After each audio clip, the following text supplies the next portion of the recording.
In today's tech video, we're tackling a common question of how to delete apps off your Panasonic Smart TV. Whether you're decluttering your home screen or freeing up space for new apps, I'm here to show you how to do this. So let's dive into it.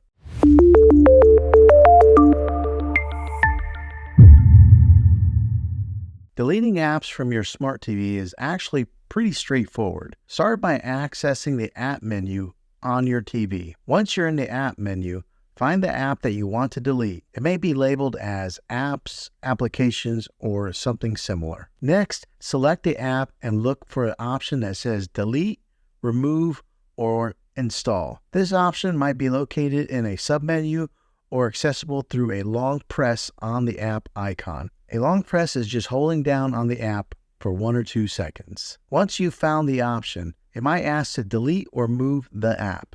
Just confirm that you want to delete it. And just like that, it's gone. The variation of how to delete an app on your TV always depends on the year and the model of your TV. But this method I explained should point you in the right direction of how to delete an app on your TV. And there you have it. Deleting apps off your Smart TV is quick and easy, giving you more control over your entertainment experience. If you found this video helpful, go ahead and click a thumbs up on it. Go ahead and subscribe to my channel. I make tech videos all the time, and I'd love to have you back in the next one. Take care.